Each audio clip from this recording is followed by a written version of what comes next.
Inflation, your savings' biggest enemy, and here's how to beat it. Meet Sharma ji. He loves his morning walks and never forgets to drink his favorite masala chai at the street corner. He's been drinking chai at the same chaiwala since 1980. No wonder he proudly regales stories of how the tea was sold at just ₹2 when he first started drinking tea at the shop. Of course, how over the years the price of chai has risen and the cup has shrunk, thanks to inflation. So, what is inflation? Inflation, in simple words, refers to the rise in the price of product and services over time. It affects every aspect of life: food, clothing, education, homes, travel, healthcare, gadgets, etc. For instance, if your monthly expense for groceries, maintenance bills and leisure is about ₹30,000 in 2020, it won't be enough to meet the expenses 5 years from now. So, if we assume a 7% rate of inflation, you will need about ₹42,000 in 2025, ₹59,000 in 2030 and ₹1,16,000 in 2040. But before you brush this aside with the simple logic that prices tend to rise over time, consider this. Is your income increasing at the same rate, if not faster? Yes? No? Sometimes? If your answer is a no or sometimes, then unlike Sharma ji, you won't be able to indulge in your favorites the same way. You will soon be faced with serious questions. What will I have to give up to prevent going into debt?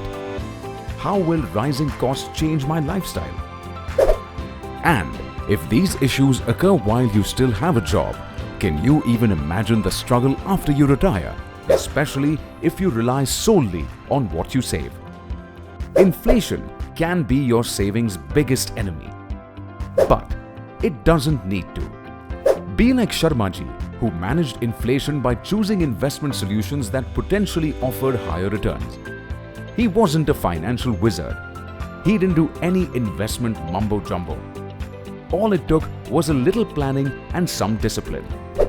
He invested a small amount every month throughout his career in investment options that returned more than the rate of inflation. Some SIPs in mutual fund schemes, asset allocation moves, and voila! You, like Sharma ji, can enjoy your chai throughout your life. You may consult your investment advisor to make sure your investments grow faster than the rate of inflation. An investor education and awareness initiative of Aditya Birla Sun Life Mutual Fund. Mutual fund investments are subject to market risks. Read all scheme-related documents carefully.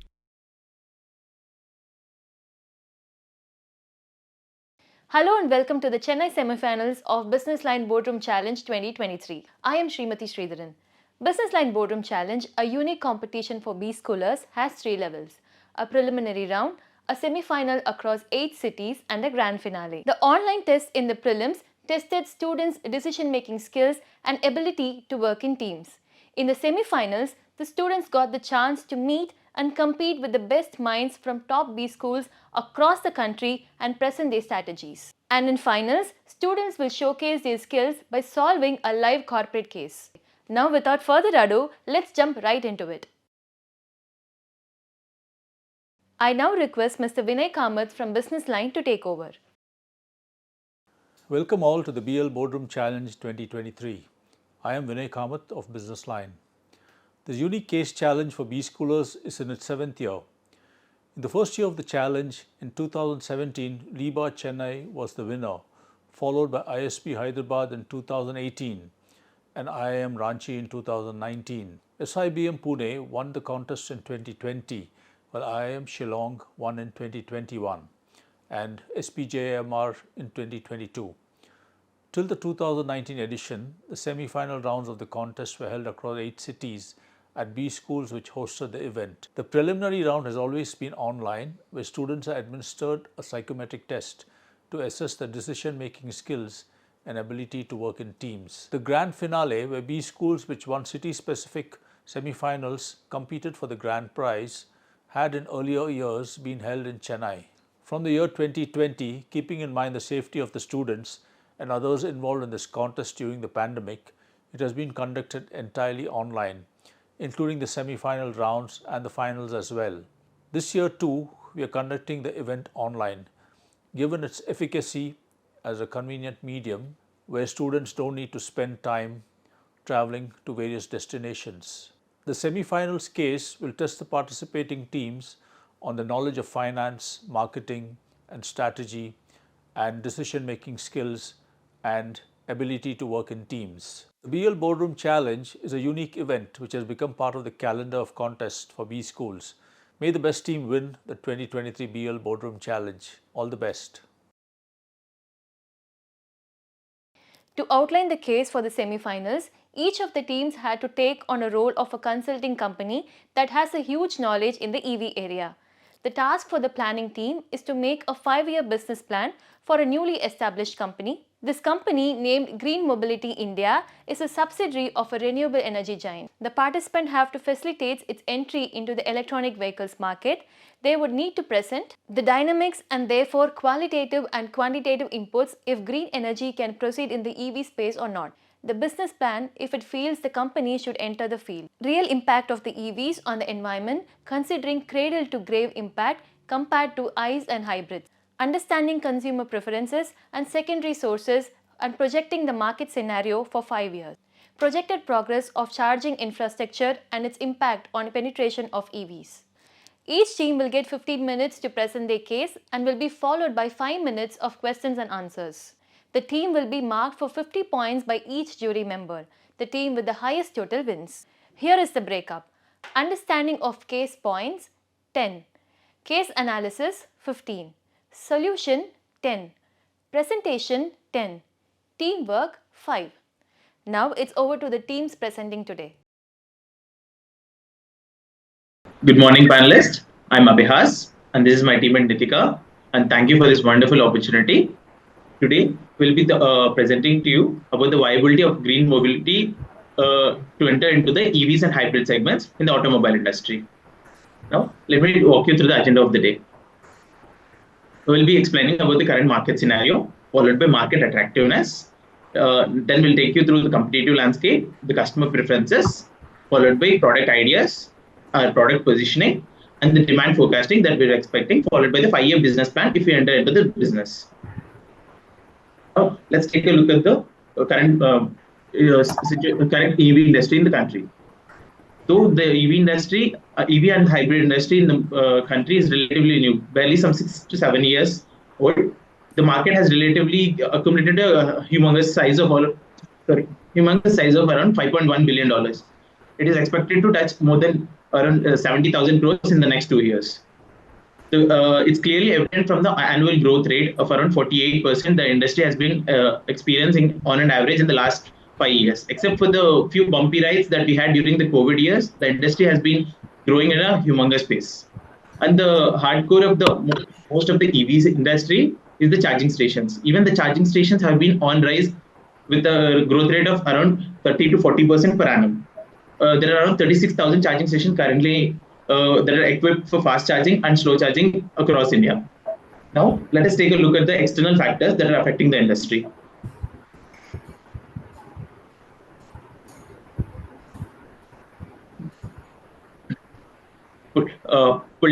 Political. So, government push for EV adoption. So, government is really many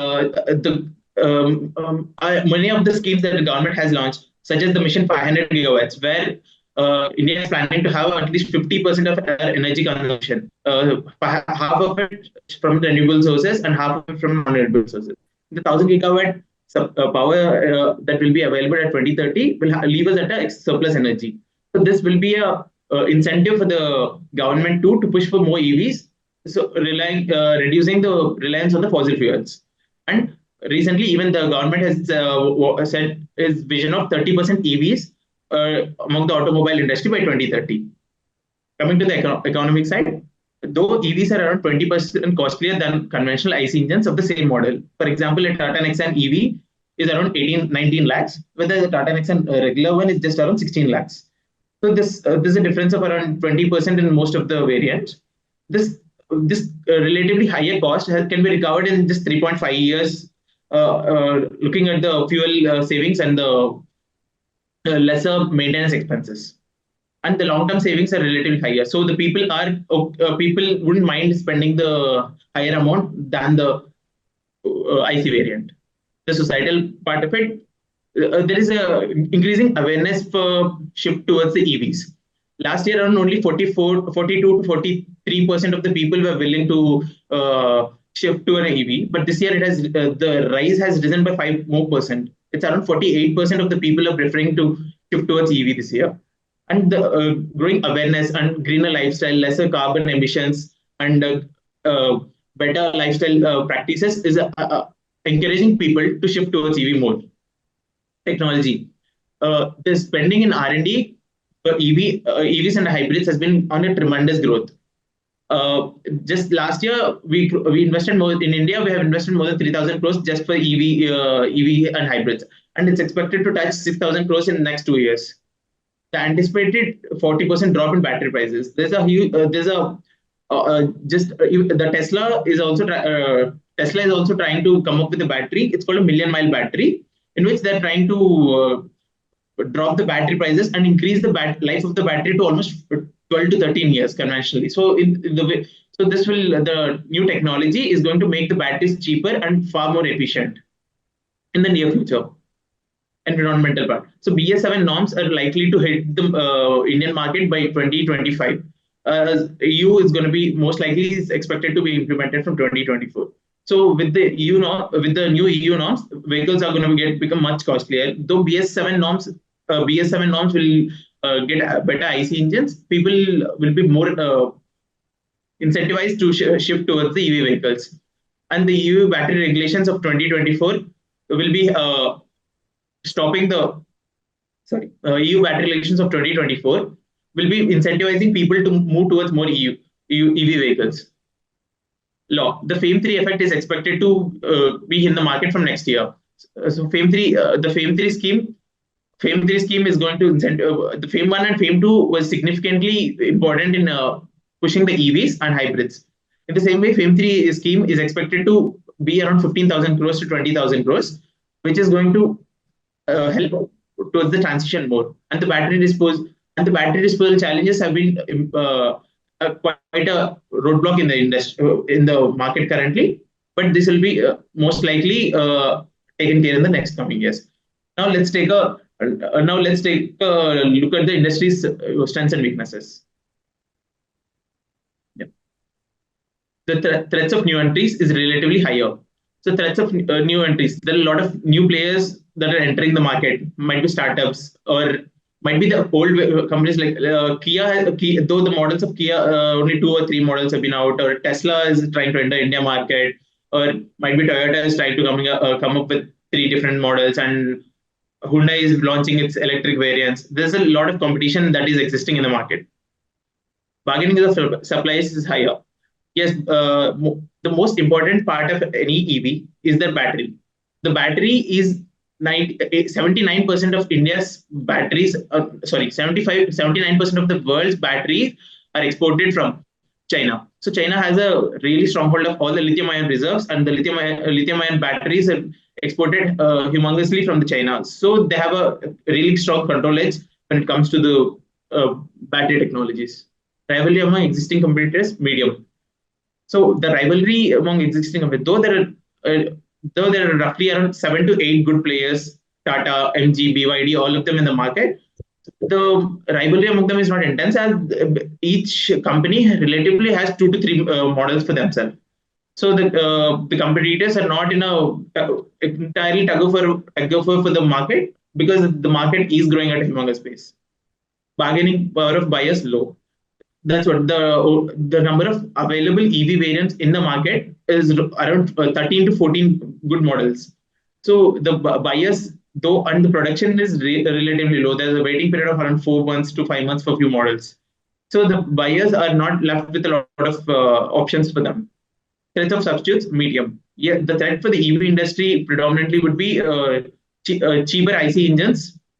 When the BS7 norm hits the market and it further cheapens the market, that will be a threat to the market, or might be hydrogen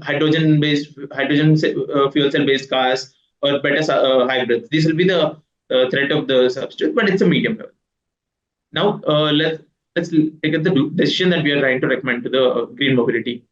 So though from looking at the Western Porter analysis, it looks to be a little riskier to invest in the market. But when we start digging deep into the micro levels, it is a very optimistic market. Green mobility,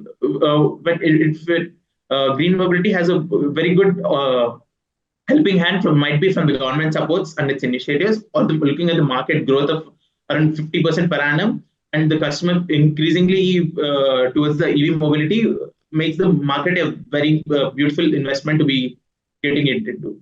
And so based on that, I think we'll say it is highly optimistic for green mobility to enter into the EV segment and hybrid segment. Now, Nitika will be taking you through the customer preference in the industry.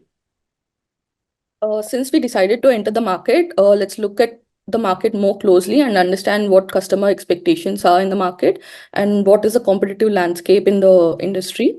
So when we look at these values are from a McKinsey report. So when we look at what people want next, BEV and PHEV combinedly take about 69% of the for the people who are willing to look at EV as the next vehicle.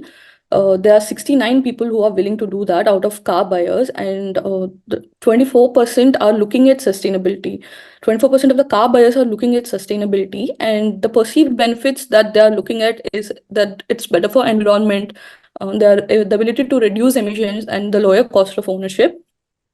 And the other expectations in the market are 25% of the people expect that it will lower their cost of ownership, and about 25% also expect that the purchase price to be like the market right now is very price sensitive for that.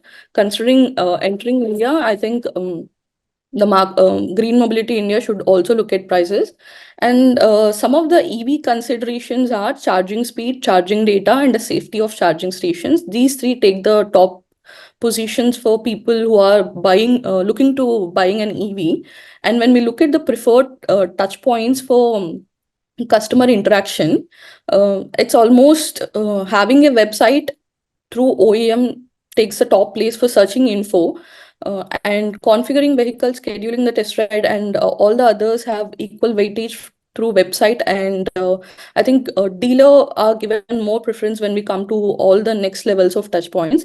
So for a company that's entering the market newly, it's important to look at these customer preferences and give considerable amount of thought into decreasing the charging speed of the vehicles, and making charging data available to the consumer, as in where the next charging station is, or which of the batteries are ready to pick up and go, that kind of thing.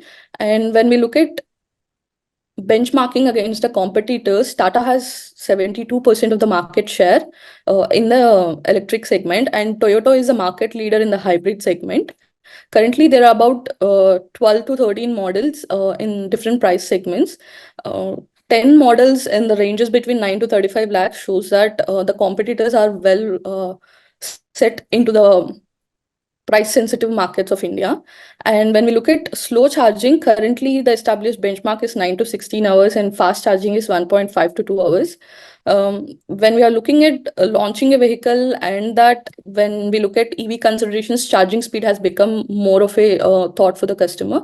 So we need to look at reducing the charging speed so that we can capture more of the market. And currently having SUV and compacts have taken a huge amount of the market share. This shows this is actually in trend with the customers wanting SUV and MUVs and compact cars rather than sedans in the market. Let's look at some market segments as to how the growth is in both the BEV and hybrid segments.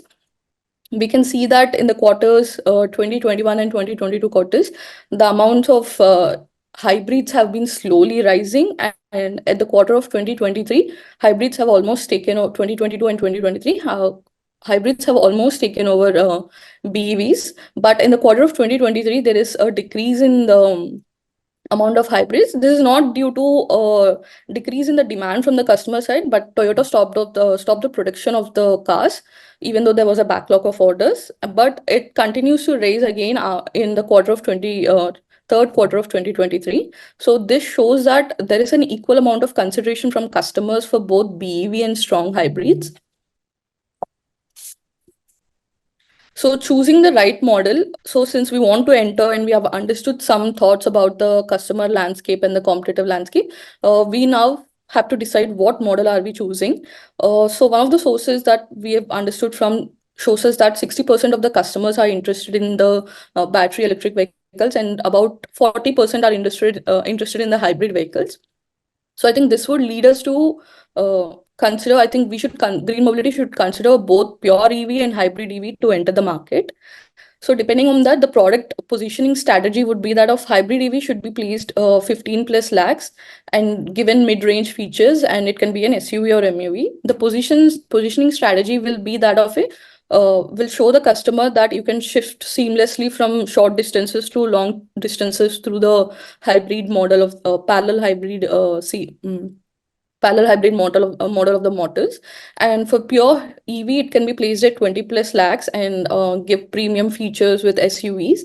And this will be shown as ideal for urban living and shorter journeys, and that you can charge in a couple of days given the range.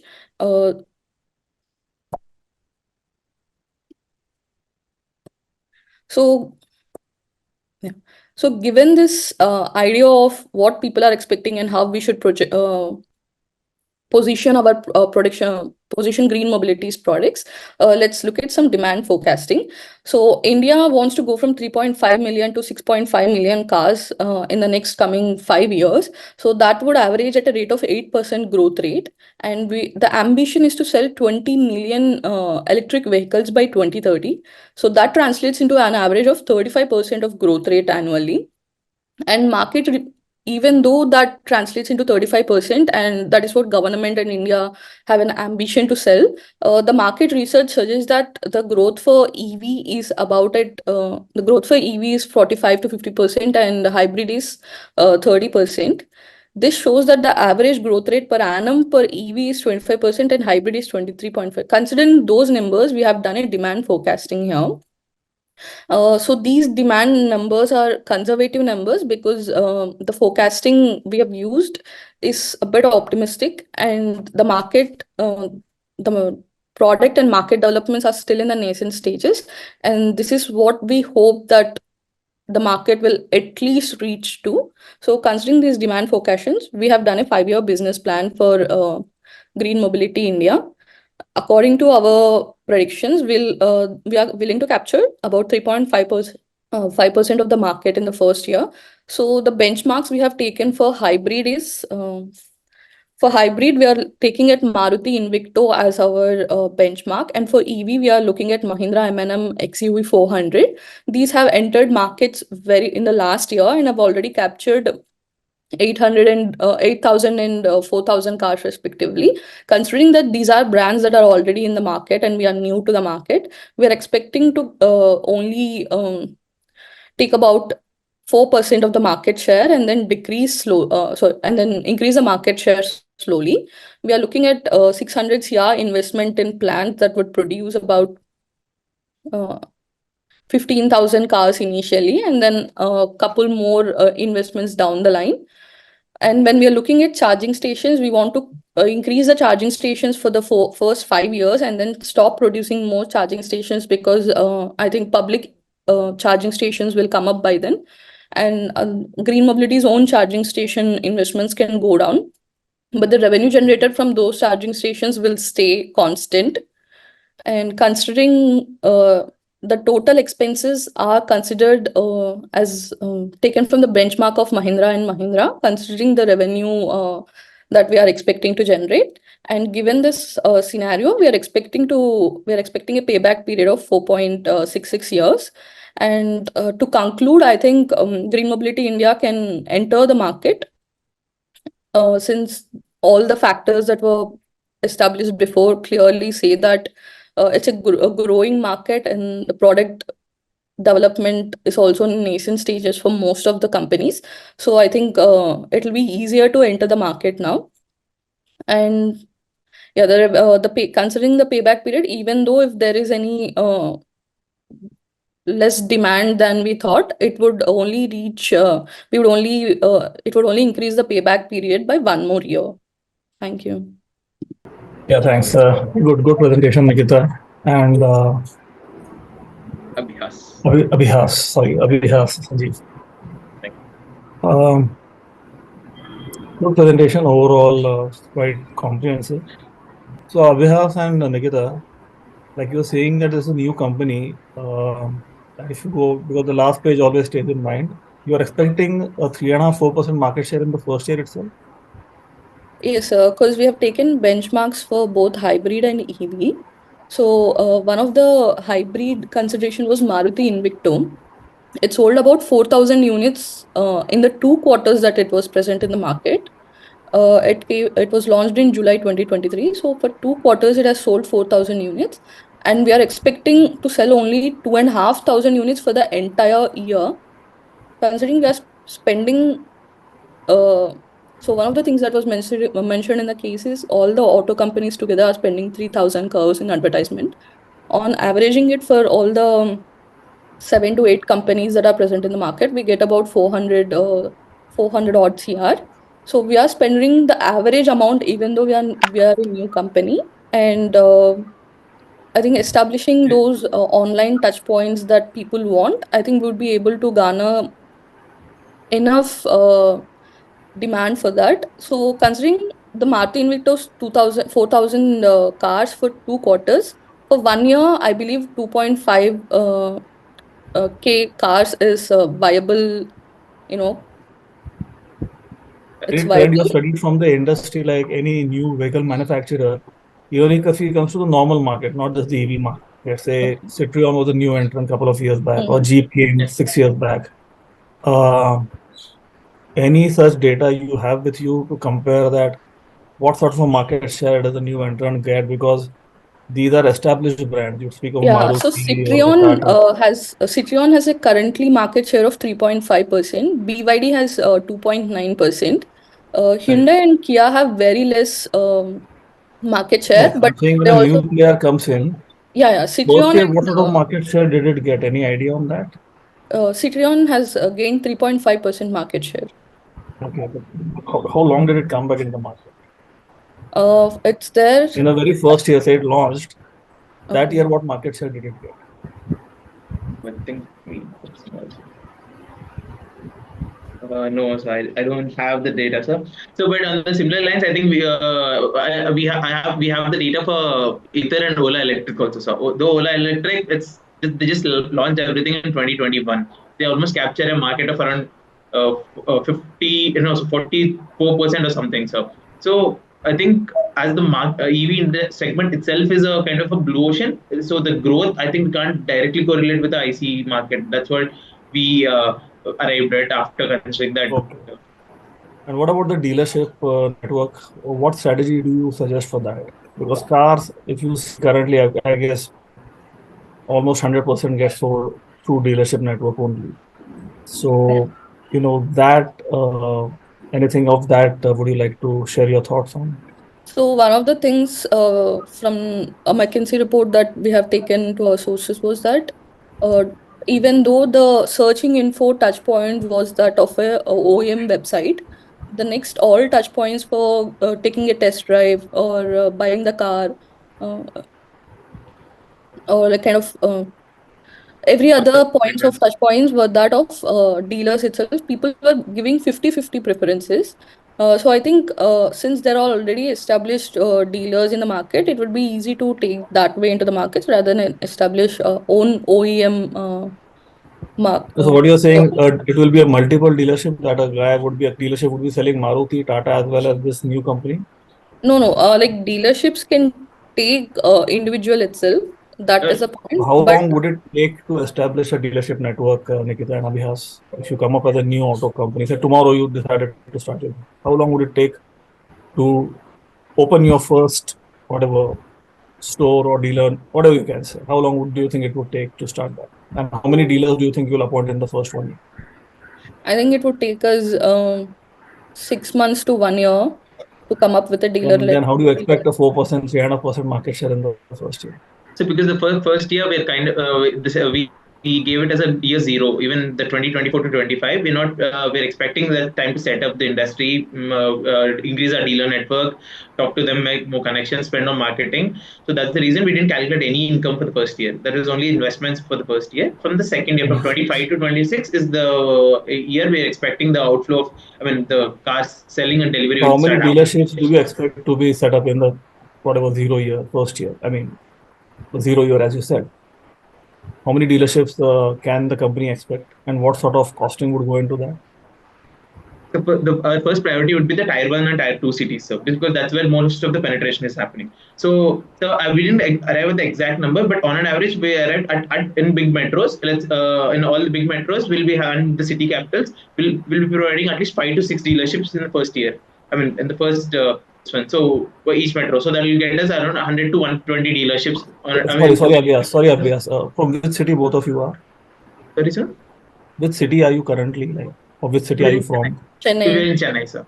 Chennai. How Chennai. many dealerships of Maruti are there in Chennai or Tata are there in Chennai, do you think right now? Sorry, sir. Yeah. How can you think of having 5 dealerships for a new company in, say, Chennai or Bangalore in the first year? So, I mean, only the big Just make a metros. random guess. How many Bangalore. have you seen? Chalo, don't tell me. How many dealerships have you seen? Like this, you can just count the numbers. These many Nexa showrooms I have seen, these many that showroom, that showroom. Randomly, how many showrooms of Maruti do you think are there in Chennai?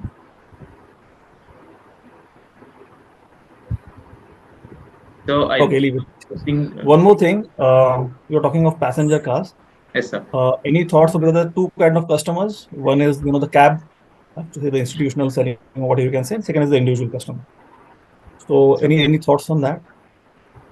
That's my last question. Yes, sir. Yes, sir. But currently, based on the pricing that we are placing it, we're mostly trying to offer only to the end customers than entering into the cab segment. So it's because No, it's there are both kind of customers are there, no? Like if you go today to a dealer, a yes, sir. cabbie also goes to a dealer. Taxi drivers also buy from the same showroom as to say. True, sir. Sir. I know, So but there are two kinds of customers. So what you're suggesting, we will not, the company should not cater to cabbies or whatever the taxi business has to say. no. So we are not recommending the company should not cater to them, but we are expecting because relatively it will be on a pricier side for a cab to afford it. So because most of the cabs, the EV cabs that we can see is the Tata Tigor or something, which is around 10 lakhs bracket. So that is affordable to the cab drivers. But once it starts hitting the above 15 plus, so yeah, we haven't thought about catering especially for them, but if we want to enter into that segment also, I think we can start by incentivizing them or EMI options. The company themselves can start assisting, will assist with EMI options and down payment something. Yeah, great. Thank you, Abhyas. Thank you, Nikita. Okay. Wonderful energy. Great to interact with both of you. Thank you. Thank you, sir. Thanks. I will just take off from where Shailendra left. Yes. Okay. I do understand, Abhihas, that what you're talking to me, but the point is that have you gone to Bangalore anytime? Actually, I studied in Bangalore, sir, and right now I'm in Chennai, sir. How many EV vehicles are you seeing in Bangalore as cabs? So Bangalore, the growth in Bangalore, I mean the EV market is, I think, quite high, sir, because there's a lot of green cabs. That was not the question. The question is how many cabs are there in EV? So the question why I ask you the question is that you made a decision that the cabs drivers cannot afford EVs, which is a dangerous statement. Okay, because your market pricing is going to be different, right? Because most of the drivers don't own the cab. The cab is owned by somebody else, right? So the guy who's purchasing the cab is going to be totally different. Okay, and Yes. second thing which Shailendra asked us is within Chennai market itself, how many cars are there? Assume whatever area how many cars are there, and what percentage of people would actually go for EV? I'm not sure whether the study has been made, but if it has been done, fantastic. If not, it's always better to study the market to understand how the whole thing works. See, you have presented something that initially, except for McKinsey study, you have talked about surplus energy by 2030, 40% drop in battery prices by 2028. Where did you get these numbers from? So mostly research from let's say the investment, the drop in battery prices. So Tesla has invested on the million mile battery. They're supposed to roll out from 2026. So the million mile. So that'll increase the long life of the life of the battery also, and is expected to be affordable than the Model S battery that which it uses currently. It's relatively just a slight higher than that, sir. So all this research, this expected to be hit this market. That's what we found out from the research. I'm not exactly sure where I wrote it down, sir, but I'll share those details. Not sure. As long as you've done some research on that and giving us, I think it's fine. Yes, sir, we have. You're talking about charging stations. Do you think it will be advisable for green mobility to go charging station also initially, or sign up with people? So initial days, I think. Sorry. Yeah. Yes, Neeta. So initially, we are thinking about tying up with petrol bunks. Okay. Or any other. Petrol bunks would be easier, I think, since they already have the established, kind of people network and all that, or at major locations in the city and on highways also. I think it would be easier to tie up with them. But then I think the initial infrastructure development would be from green mobility itself. So that would cost a little. Okay. Why do you think, why should green mobility put in money for developing it? So I think it's also kind of a marketing because we can see a lot of Tata Power has set up quite a few charging stations. So we can see the Tata Power charging stations go electric. So this is indirectly a kind of, because the investment that go into charging stations for setting up charging stations is not as high as other industries. So that's why it will kind of help us in better marketing that we do have the green mobility charging station. So that increase our brand value also, that will show us more presence, because as a new company we'll not have a lot of brand awareness of the brand will be low. So setting up the charging stations would significantly increase the awareness in customers and make it as a familiar brand. That's what that's why we recommended for charging stations to be set up by Greenwood. Okay. Yeah, Vardhini. Yes. So it was a very good presentation. So you used, I think, what you've studied in terms of pestle and Porter's forces and all that, and made a very good case with your presentation. See, I'm just taking off from where the other two judges, the line of questioning. So number one is, why are you going for a conventional model for a business plan? Yes, you can manufacture the EVs and all that, but even the existing companies for even their ICE vehicles, for example, are getting into newer models like, leasing it out and, not selling it, or not expanding physical presence, but doing digital marketing or doing online, not having physical dealerships or something like that, or trying it out online and all that. And also models like where, the battery, I think even the government was mulling it and there was some kind of a discussion going on. So the battery cost will not come with the vehicle, assuming, battery is a major portion. So you remove the battery. So the battery is separate and then your vehicle is separate. And these kind of models are being experimented. And number one, probably it could reduce your costs and give you a better payback period. According to your projection, you put it at under 5 years. But as Shailendra was saying, you may not get the market share that you're expecting. So why don't you look at models where you can, control your costs, the unconventional models? Why do you think that those models may or may not work actually? Yes, ma'am. I mean, ma'am, to answer this question, I think Ola is trying out the model that you have said. Ola doesn't have any physical stores. They kind of, when we can test drive, we can book everything in that app itself. Directly, they'll come home with a test drive. So all this. But I think because Ola is a kind of little established brand, but so that has a little brand value, and people kind of tend to, as a new brand, Green Mobility has to increase its the trustworthiness. I mean, it has to show that we are here. That I think that sense of though people are like a little skeptic to learn trust everything online. So I think we need to start in the initial days, setting up the dealerships, setting up showrooms would help people to come to the showroom experience, and different models that we are offering. All of this would give them a more authentic and the feel of a car. I think we can't compare cars with two-wheelers directly, ma'am. Ola, though it's working out well for them, I think because Ola has become a pretty household name for everyone. So if they launch, I think there is a sense of trust. Okay, it's a big brand they're doing. No, but it is the startups that are actually doing well in the EV space, isn't it? More than your traditional Ola is not a really old. I mean, you can't compare Ola to a Maruti in terms of history. So these startups are predominantly, of course, I do agree. Two wheelers, it's more easier, but in terms of not being established and all that, in EVs, it's the startups that are doing a great job and making their presence felt. I would say companies which are not the conventional type. Yes, ma'am.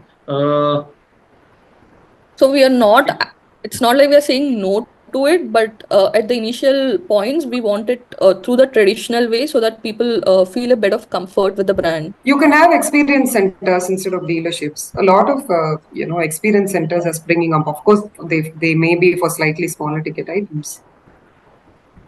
Since one point that was in our slide was people were divided half and half between having different touch points between OEM and the dealership. So there isn't actually any concrete evidence that people would be okay with having online touch points rather than having a dealership and all. So taking a conservative approach is what we are looking at here, because since green mobility is new in the market, we don't want to. I mean, it's well and good if the market responds well to the newer conventions of the market. But even what if the market won't respond well is what we are actually looking at, because we want green mobility to move in the market. Yeah, so if your capex is lower and your costs are lower, isn't it better if the market doesn't respond well? So what is better? Spending more and finding that the market is not responding well, or trying to try unconventional models where then you can probably take it on the chin and then figure out. So Ma'am, probably. Sorry, ma'am. I think relatively the automobile segments, the car is more of an emotion to most of the Indian people. So yes, that what you said do make sense. That spending less and trying to find in riskier places is better than spending more and having little high. But I think spending more is required in this case mainly because of that's what the car itself carries an emotion kind of thing. So this experience centers, this dealership, the building that connect with the brand and the customers would be a longer duration than than they came out as a new thing. So probably the brand customer connections that will be strengthened with a higher spending than a lower spending with a more let's say that would work out with the two wheelers better than other might be bounce or Aether. All of these would be it will be good for them, but not for a four wheeler is what we felt, ma'am. Okay. Fine. So the other thing that was good about the solution you presented that was also the fact that you went in for both EVs and hybrids. So the technology, number one, is still evolving, and number two, policies and regulations are also still evolving. If you see over the last few years, the government has been having a lot of flip-flops in the way, in what to promote and not. So that way, I think it's very appreciable that you've gone in for both hybrids and EVs. But the thing is, what do you think? Have you worked out the math on, how you've given a set of breakup between your hybrids and EVs, but how is the math working out according to you in terms of what will get higher offtakes? So I think currently, since I think people are taking baby steps into the EV market in terms of they also aren't sure about if they need to go to a pure EV or a hybrid EV. And there are more models in EV right now than in hybrid to say. I think in EV there are about 13, 14 models, and in hybrid there are only 6, 7 models. No, in terms of for the customer, how does the ownership cost, for example? So if any Okay. hybrid is going to better, see, in a scenario where regulations are still evolving and you're not sure about charging stations, and you feel hybrids may be safer and all that. So how is the customer will probably decide based on the cost of ownership for him or Yes. her. So how is that working out? I was trying to check. Did you work it So out at the back end? So we looked at that 60% of the people are still interested in the pure EVs only. Only there's about 40% market for the hybrids. And I think with people No, taking that big, is from your McKinsey study. That's what you're saying, 60-40. Is it no, that's from applicable? industry.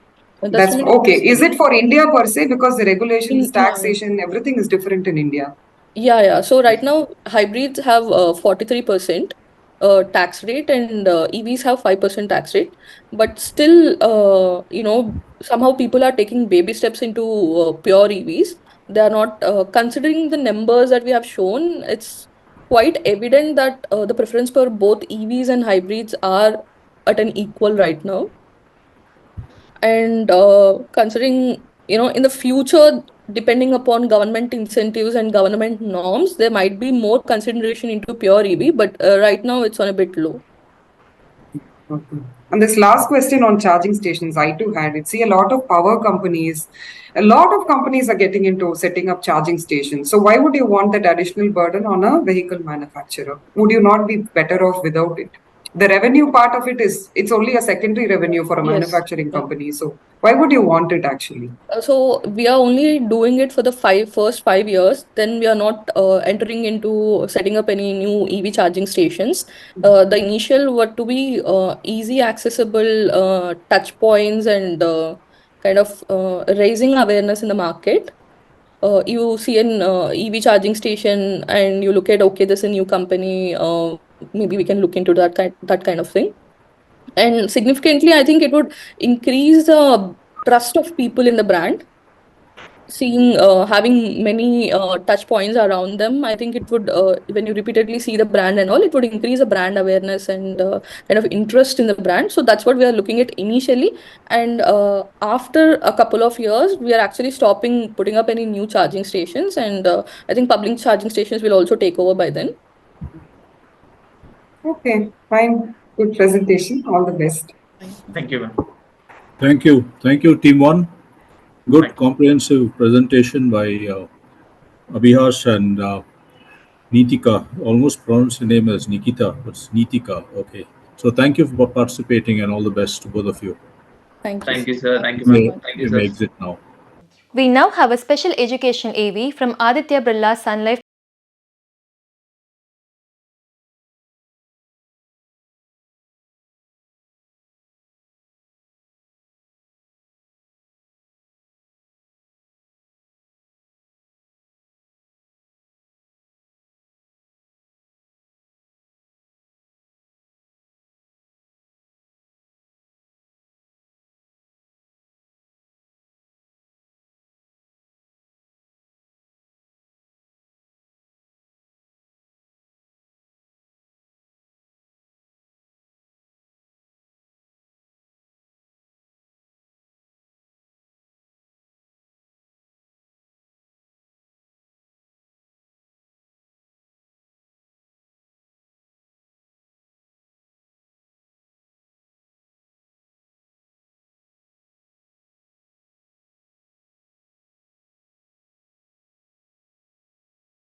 life may bring. An investor education and awareness initiative of Aditya Birla Sun Life Mutual Fund. Mutual fund investments are subject to market risks. Read all scheme-related documents carefully.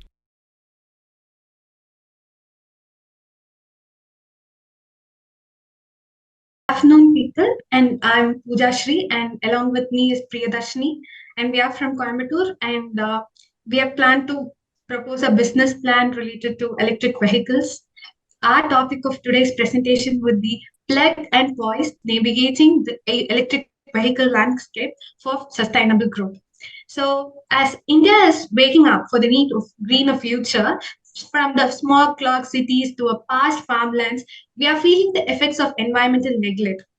But there's a good news for now, and India is taking a big step towards a cleaner world with the electric vehicles, the ultimate eco-friendly rides. So think about a cleaner air you can breathe, quieter streets you can walk, and a cooler planet for all. So electric vehicles are more than just cars. They are the green revolution on wheels. So, but like any journey that bumps along the way, let's explore the good, the bad, and exciting things about electric vehicles and see how they can power us towards the brighter future. So here are some about electric vehicles. So we can say goodbye to the pollution and no more choking fumes or engines roars. And electric vehicles have zero tailpipe emissions, meaning cleaner air for healthier lungs and happier ears. So fight against climate change. Electric vehicles run on electricity and not fuels, so they slash greenhouse gas emissions. This is how the cool planet and protect our future. So save money on fuels. So electric vehicles are super efficient. So you spend less on charging than filling up. Who wants lighter wallets, right? So of course, no story is perfect. There are some negatives about electric vehicles also. So we will discuss about that. Can you move to the next slide, Priya? Okay, so battery abuse and making a recycling electric vehicle batteries takes energy, and we need to do it responsibly to keep our green vibes flowing. So making it clean, building electric vehicles isn't emission free, but we are working on it using cleaner energy sources to make them ever greener. But the good news overweights them, like job boom. Electric vehicles are creating tons of new jobs in manufacturing, charging, and more. So get ready for the Green Jobs bonus app. Energy independence, less reliance on importing oils, meaning a stronger India. So electric vehicles are like superheroes for our energy security. So happier cities, happy people with clean air and quiet street make cities more livable and enjoyable. So imagine parks, not parking lots. So by embarrassing electric vehicles and tackling challenges, uh, India can build a future where clean air and good jobs and happy people go hand in hand. This isn't just a transportation upgrade, it's a revolution in how we live and breathe. So let's plug in towards the power of electric vehicles, dive into a brighter and greener tomorrow.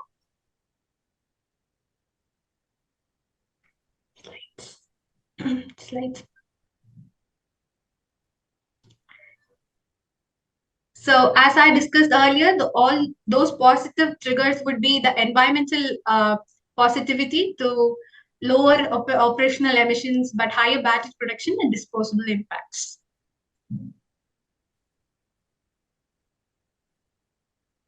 Okay, so now we'll dive into consumer preferences. So the key factors that influences the Indian EV preferences is first cost. So price, of course, remains the top barrier that we need to crack with affordable EV section. As we all know that there are only 5 to 6 players as of now in the EV segment in India. That is we have a Tata Tiago and Tata Nexon, and we have in the luxury segment we have BMW with its EV segment. segments. And in the mid-range, we have Mahindra and MYD, which is a Chinese and Korean company. So if you see the price points of these models, Tata is priced somewhere around 8 lakhs to 20 lakhs, and whereas Mahindra and BYD is priced somewhere between 20 to 30 lakhs, and the higher end BMW is priced above 80 lakhs and till 3 crores. So what we felt is that there is a gap between this 15 lakhs to 25 lakhs, which we can fill, and which would also come under the somewhat affordable range. So green mobility solutions can price their models in this range. And also coming to range anxiety, of course, we Indians have a lot of concerns related to how long the charging will last and etc. So what we can do is we can build a lot of charging infrastructures, and we can incorporate fast charging technologies and innovative solutions. For example, let's say solar power chargers or battery swapping stations. So as of now, battery swapping stations, that is the mobile battery swapping stations, is only available for two-wheelers. But if we can have the R&D team work on this and can find some ways to incorporate the same technique for four-wheelers, then this is a very wonderful solution that we can do. And so we can market this product as a multi-purpose vehicle or as a family car, because from what we have known that usually EVs are preferred by middle-aged people, that is people from the age of 40 to 60, because it's much more convenient, it's cost efficient, and it has value for money. So we can market this product to these people, because youngsters, they usually prefer IC car models because it has much more power and energy compared to what EV has to offer. So we can market it in such a way. And the EV market share is expected to rise from 5% currently to 20% by 2028, and so that we can make utilize of this.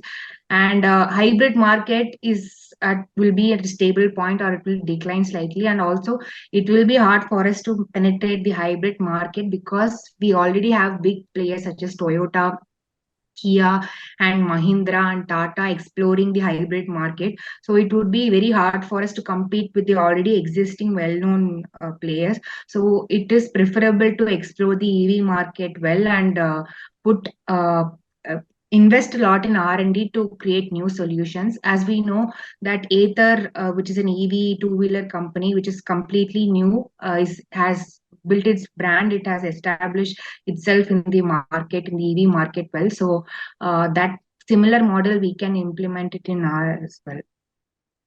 So coming to charging infrastructure, government and private investments are accelerating charging infrastructure and development. That one thing. And like I mentioned previously, we need to work upon the R&D team to improve the longevity and durability of the battery for longer distance.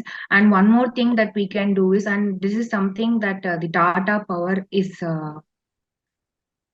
working upon, is this screen visible? Yeah, we can see charging infrastructure. Yeah, we can see. Okay, no, I just had a glitch. I'm sorry. Something Tata Power has created a franchise with existing petrol bunks in the highways to set up a EV station along with the petrol bunk. So this is something that's still in the pipeline process. It's still not yet approved. So if this works out, then it will be really be beneficial for the EV industry. So we can try to launch such franchisee with already existing petroleum bunks, so that we do not have to invest separately for building the infrastructure. And impact on EV penetration would be, of course, people would get to know that EV is much more cost efficient and, of course, environmental friendly. And long distance travel could also be able to be achieved possible if we focus on all these points that I stated earlier, like extending battery ranges and collaborating with franchise.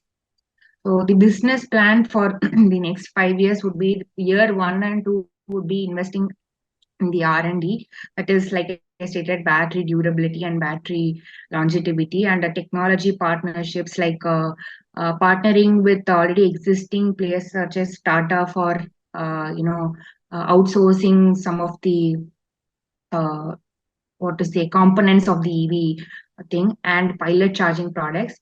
And year third and fourth, we can launch the first EV model. Like I said, it would be comes under the segment of family oriented car with a price point between 15 lakhs to 25 lakhs. So that would be cost efficient as well as value for money. And like I said, it will be targeting a niche segment, and premium markets can be explored in the future year, because still now we don't have much market for premium EV vehicles apart from BMW. Even that, it has comparatively less market compared to the IC industry. So we can introduce additional EV models such as SUVs, XUVs, and sedan types, and scale production and expand market reach in the year 5. So these are the financial projections. As you can see, in 2023, that is now that we are in this year, it's the market size for EV vehicle is approximately $255.54 billion, and it's said to be in 2032, it's said to be around $1,716.83 billion. So we can make utilize of this, and it's a growing market, and we can explore this very well. So this is the business plan that we have come. So first year would be them investing on the the R&D, of course, but as well as producing hybrid models. But it will be only for the first year, and from the following years they will be launching the EV models, because hybrid model, like I mentioned, it's a costly affair, and the maintenance of EV vehicles is also tad bit expensive than EV and IC models. So this is what the financial projection is said to be. So what we conclude from our analysis is that they should focus on the R&D, focus on improving the charging infrastructure, and should start create a new segment of EV market in this society. So that's what we feel, and that's all. Can you please go back to the previous slide before your conclusion, your market projections? I'm sorry, just a second. Yeah, just the one before this. Is it visible? Because my laptop is getting hanged again and again. Oh, I can see the conclusion, because those numbers, I just wanted to take it in. I think it moved a bit. Yeah. Sure. Anyway, I think you can just try it. In the meantime, I think if the other judges, you can proceed with your questions. Okay. Priyadarshini and Pujashri. See, Yes. okay, as for the case study, if you really look at it, you are as consultants who are kind of suggesting for the organization and how to take a business forward, whether to go in for a EV or a hybrid, whatever, first of all, we need to go for this at all, right? Yes, sir. So that being the case, a proper P&L would have been a little bit more appropriate, because that would give us much more clarity than just an Excel sheet or a sheet of just shows numbers. I mean, now what's happening is that we would have to ask you questions on that. Simple example is that you mentioned of something about the first year R&D is there. You mentioned a cost of 300 crores. How much is for R&D? How much is for production? What is the cost for setting up the you understand what I'm coming from. There is no clarity on how much am I spending on 300 crores for what.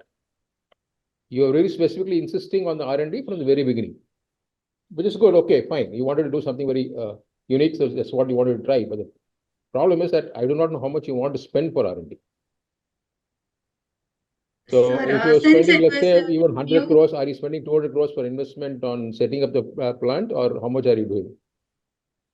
No, sir. Like the setting of a plant is minimal, but then since it is a new boom area, then we need to do research and development with the society as well as the people to get to know more about it. So we need their support to the core. No, I'm not questioning on the concept of you using the R&D. Please understand that. I'm not questioning on that.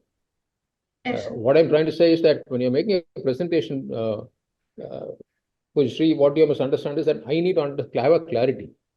So you're talking of Yes, financial sir. projections, right? Yes, sir. And in the financial projections, you are showing a graph, first a bar graph, then you're showing some numbers. And I Yes, sir. presume that I was waiting for a P&L and you showed a number of 300 crores and management capacity of 5,000 numbers a year. What do you mean by 5,000? Are you taking 5,000 cars you're rolling out in a year? Manufacturing capacity, yes, sir. 5,000 cars a year. So if you're going to roll out 5,000 cars, what is the kind of investment on a plant you're going to make? How much are you going to do for R&D? And you're talking about investment in promotion, another 40,000 here. So 40,000 be enough? A much clearer picture would have been much easier for us to comprehend what you are trying to get at. Yes, sir. Understood. Very correct. Anyway, I'll leave it to Shailendra and the others to go ahead. Yeah, I've seen the screen. Thank you so much. Yeah. Yeah, okay. Should I stop Yes, sharing? please. Yes, you can. See, one thing which was good is you started with the environmental impact. So, that was one of the, requirements which I think was part of the questions you were supposed to answer. So that is good. So this, you always have this question of you spoke a lot about greening of the country and things like that. But if the thing goes back to using what kind of power you use to charge your EVs. That is a major question today in India. So if you're going to have a lot of EVs, say 30% penetration by 2030 or whatever the government is saying, is your charging done through thermal power produced by the traditional companies? Is your charging, even hydro power, for example, in Uttarakhand and all, it is cost damage. Setting up these hydropower projects has led to a lot of environmental impact. So even I don't know whether hydropower is also green. So these are the major power sources. So, how do you think the environment will be better if you still keep producing coal-based power? Even now, see, India's peak power demand, because of that, government is going back to producing more coal-based power. So they are not able to, get, although they have renewable energy targets. So it's coming back to coal hydro again and again. So our focus is firstly, our focus is on solar power. So based on it, we would convert it into electrical energy and then utilize for our charging batteries. So that was our first concept towards it. And I could know that thermal power stations and the use of cow dungs to produce electricity were a failure kind of thing. But then solar and electricity would connect with battery power, ma'am. No, but where is India in solar power? I think we missed the power in solar power, isn't it? So India is nowhere. So it is actually they are easing the case for wind power more than solar power. Even in the 2030, they have a target where there's more preference for wind power than solar. India is nowhere. So how do you, your entire thing is, since you started with it, I'm dealing on this environmental thing. So I don't think EVs in this scenario is going to lead to such an utopian situation that you're going to talk about. So, but as we know that Kerala is running an airport with solar power, ma'am. They are connecting it with power stations. So then it would be more easier for us to make it possible. Yes, Since ma'am, there and is a working model on solar power, airport is possible, then a vehicle would definitely be possible. Yeah, maybe in a smaller scale. We're all, for example, in our houses, we have some amount of solar power to power some portion of the electricity consumption. But I'm not sure on a larger scale how it's going to work. Our work is the basic work is for 1 or 2 year plan is this kind of solar energy usage, ma'am. Further research and development team would emphasize on this particular thing, and then we develop such parts. So what percentage of your investment will be in R&D, like of the amount that is available to you? What percentage do you plan to invest in research? I'm actually coming to your point before that. Actually, Hyundai and Toyota, they have already started working on this prototype, that is harnessing solar power to charge their EV station. And so that is under process, and the prototype has been approved. So this is something that people are working on, companies are working on. So that's why we mentioned that solar power is also something that we can harness properly. So yeah. Financial partner. On the R&D, so entirely both your production R&D as well as your charging R&D, everything you're saying the first year or so you will be focusing more on R&D. So what percentage of your investment, or I mean, what is the number that you would want to spend on R&D? So you have to balance between setting up your plant and R&D, isn't it? So like for at initial stages in the first year to third year would be on R&D, which we mentioned, ma'am. And our investment, if it is 300 crores on manufacturing, and like 40% of it would go for plant construction and plant maintenance and stuff. And so the minimal of 7 to 8% would go for R&D, ma'am, at the beginning stages. Later, we would reduce it since we would have an experienced hand towards it. We would reduce the percentage. Okay, so why don't you do, see, as per your case, why don't you actually, in the case you've been, the company has been asked to look more into the viability. So why don't you postpone your production by 2-3 years and then finish the R&D and, then do a more scientific analysis and then start your production? And also, the other point in your production is you're saying first year you'll do hybrids. Second year you'll do EVs. Hybrids, in the sense, it's combined and like related with IV engines. IC and EV. Actually, the reason why we'll be manufacturing hybrid models is, and only for the first year, is we need to establish a brand, and we can't do that without entering the market. So that's the reason why we have mentioned that first year we'll be manufacturing hybrid cars, and the following years it would be only the maintenance of hybrid car would only be provided. That is, the service would only be provided. You won't be manufacturing, because like I stated previously, hybrid cars are a costly affair, and its maintenance is also expensive. So it won't be it won't be the best option in the longer run. Okay, but same production line you will use for both hybrid and EV? Ma'am, there would be adjustments in engine manufacturing units, and that wouldn't be a greater changing part in investment, ma'am.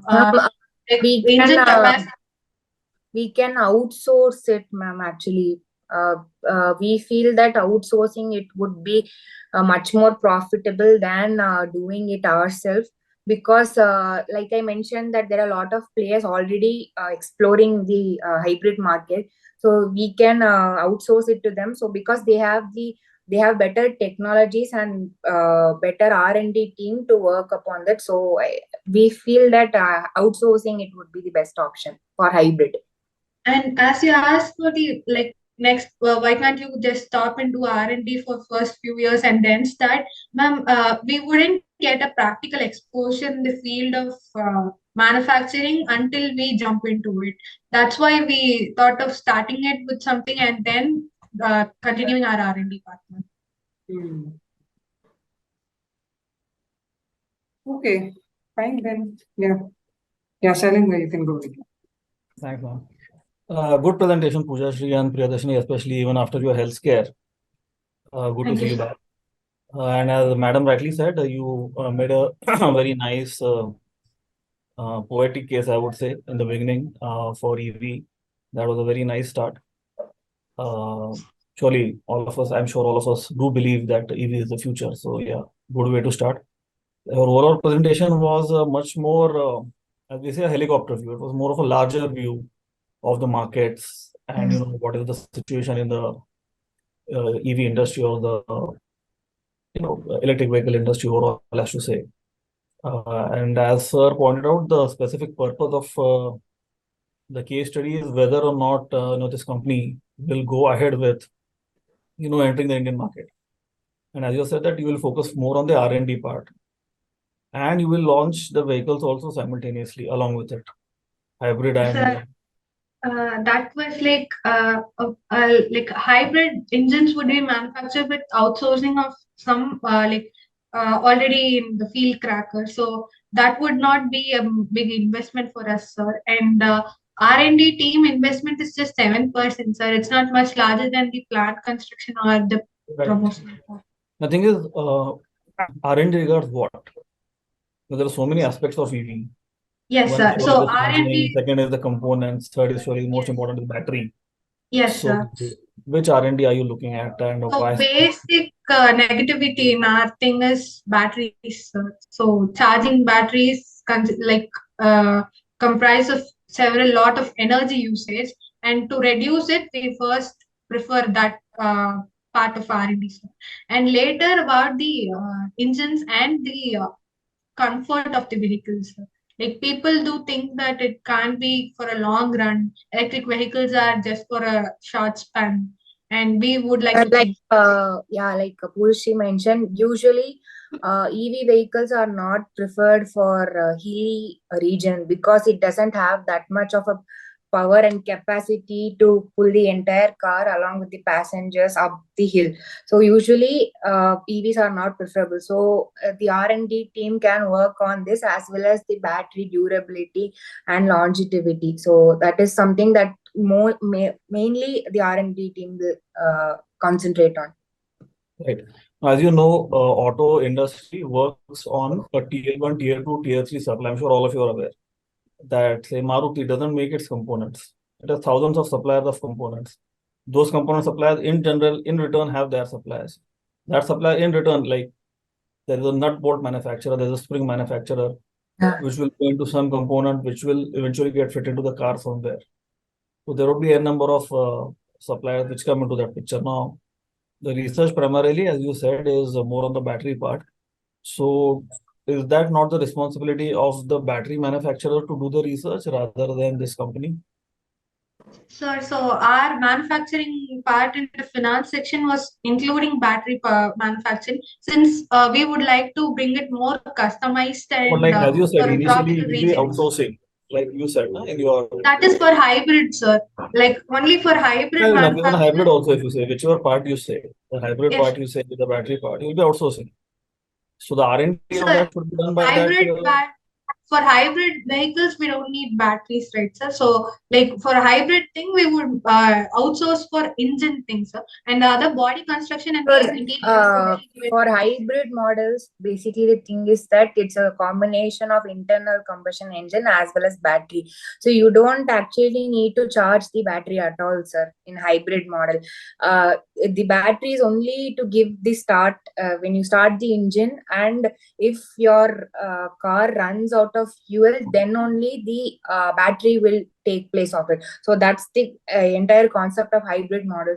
So there is actually no need to charge the battery in first place for hybrid model. No, I'm saying the other part of it. Battery, I'm So saying then, that when it lithium comes to battery. battery vehicles, we are not outsourcing the batteries, sir. Okay, Like that you're not we are outsourcing. going to manufacture it, so that's why we need that. The company is going to manufacture the batteries also. Battery, yes, sir. Yeah. The complete body of the vehicle is manufactured by our companies. Yeah. So then why not just manufacture the battery only? Sir, I mean, the other battery manufacturer supply to all the other auto companies. Why you want to get into being an auto manufacturer or something? sir, Be a to be a component big manufacturer. shot in the to be a big shot in the field of manufacturing and marketing, we would we should be keeping our hands in all the possible aspects of manufacturing. Sir.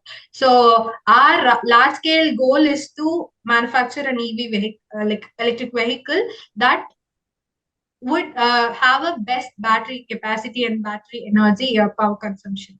So that is our goal of our company, sir. Like motto and India is a very price sensitive market. I'm sure all of you are aware.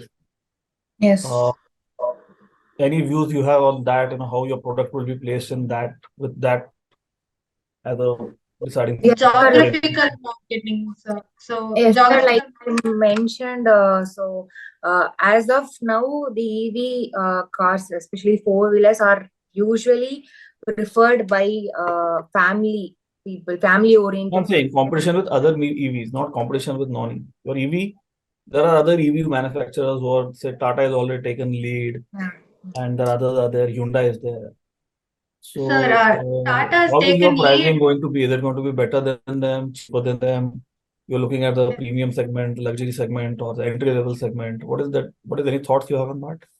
So You the know that starting with we so are the going. starting is with the competition is not going to be with like other stuff other than Tata for the first place, sir. So Tata is manufacturing engines like their batteries are manufactured by Tata Industries. So they are getting it from their own like interlinked industry, so that they are able to produce it in a very cheaper price rates. So when we compare ourselves with international market, that is Tesla and some other like markets, we would be some company that is inferior compared to them. Like so, with that premium launch of vehicles and premium customization of vehicles would make us compete with Tesla and stuff about the year 2030 and 32. So No, no, that my was a question was target of which level of cars? Hatchback, sedans, UVs, SUVs, luxury. Which category of cars would you have you discussed that, or is there any thought on that? Which category of cars or all category of cars you want to manufacture? Sir, basically we focus on SUVs and cars like luxury cars. So like a family cars, Family those are oriented termed cars, as. basically, yeah. Like she mentioned, SUVs would be the primary focus because most of the families use that. So basically, the first 2 3 years we'll be focusing on the family oriented aspect. So because but then only we can build the brand. We cannot directly enter the premium EV segment because, like I mentioned in my presentation, BMW in India as of now, BMW is the only player in the premium EV segment, and they also don't have much market share in India. So it is very tough to crack the premium segment in the first few years, but it is something that we can later think upon once our company is stable.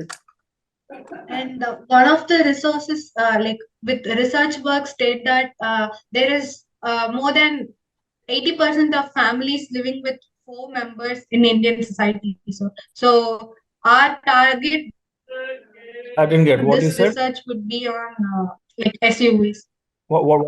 A research states that like, Indian society is Yeah, so what does research say? I India. did not get. So, like it states that like 8% of like only 8% of people are bachelorates and like more compared to passenger side. So there are families that travel together to place for movement and the luxury accommodation would play a major role in Indian society. So we targeted on SUV. Thanks, Pooja Shri. Thanks, Priyadarshini. Thanks for a wonderful presentation. Thank you so much. Thank Thank you. you for Thank being, sir. you. Once Thank you, again, guys. Only one thank small suggestion to you. sure. Just go back and reflect on your presentation because I don't think you guys have practiced presenting together. So there Yes, seems to be so there's a lot of overlapping on what you're discussing. Just fine tune that part of it, okay. right? And little bit. And now the questions which have been asked to you also gives you a thought process on what needs to be actually looked at, right? Right.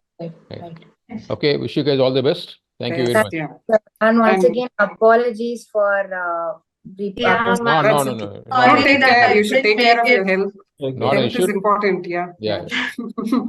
Thank you Okay. so much. Okay. Thank Okay. you. Take Bye. care. Yeah. Bye. Yeah.